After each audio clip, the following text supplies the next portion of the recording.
Police भी है तेरी तानाशाही नहीं चलेगी, नहीं चलेगी। भी है तेरी तानाशाही नहीं चलेगी, नहीं चलेगी। सस्पेंड करो, सस्पेंड करो, सस्पेंड करो, सस्पेंड करो, सस्पेंड करो, सस्पेंड करो। नहीं चलेंगी, नहीं चलेंगी, भी है तेरी तानाशाही नहीं चलेगी, भी है तेरी तानाशाही नहीं चलेगी। संगमनेर पोलीस मारहाण प्रकरण व रास्ता रोको. संगमनेर झुंजार न्यूजमध्ये आपले स्वागत आहे. संगमनेर शहरात मंगळवारी पोलिसांच्या विरोधात तरुणांनी आक्रमक पवित्रा घेतला. पोलीस ठाण्यात एका तरुणाला आणि महिलेला मारहाण झाल्याचा आरोप करत संतापलेल्या तरुणांनी दिल्ली नाका परिसरात जोरदार रास्ता रोको आंदोलन केलं. यामुळे शहरात काही काळ तणावाचे वातावरण निर्माण झाले होते. काय आहे नेमकं प्रकरण, पाहुयात या सविस्तर रिपोर्टमध्ये. संगमनेर शहरात गेल्या 2 दिवसांपासून एका नाजूक प्रकरणावरून वातावरण तापलेलं आहे.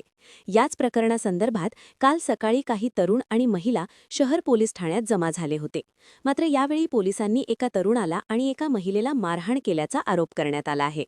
पोलिसांच्या या कथित कृत्यामुळे संबंधित समाजातील तरुणांमध्ये संतापाची लाट उसळली. या मारहाणीच्या निषेधार्थ आज मंगळवारी 11 मार्च रोजी सकाळी शेकडो तरुण दिल्ली नाका परिसरात एकत्र आले. त्यांनी अचानक रस्त्यावर उतरून रास्ता रोको आंदोलन सुरू केलं. मारहाण करणाऱ्या दोषी पोलीस कर्मचाऱ्यांवर तात्काळ कारवाई करा अशी मागणी यावेळी आंदोलकांनी लावून धरली. आंदोलनामुळे वाहतूक पूर्णपणे विस्कळीत झाली होती आणि परिसरात तणाव वाढला होता.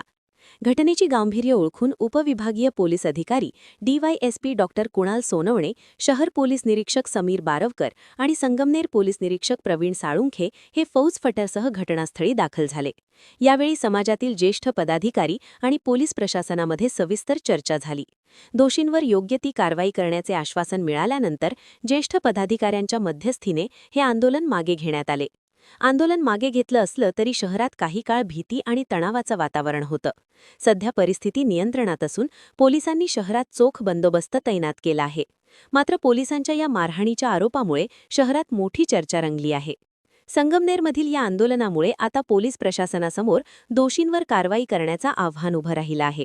आगामी काळात पोलीस या प्रकरणाचा तपास कसा करतात याकडे सर्वांचे लक्ष लागले आहे. व्हिडिओ आवडल्यास लाईक व सबस्क्राईब करा. धन्यवाद. संगमनेर तालुका दूध उत्पादक संघ आपल्या दूध उत्पादकांसाठी घेऊन आले आहेत राजहंस मिल्किंग मशीन व चाफ कटर योजना. या योजनेअंतर्गत आपणास बाजार भावापेक्षा कमी दरात उपलब्ध करून देत आहे. नामांकित कंपनीचे मिल्किंग मशीन व चाफ कटर सुलभ हप्त्यांमध्ये उपलब्ध केले आहे.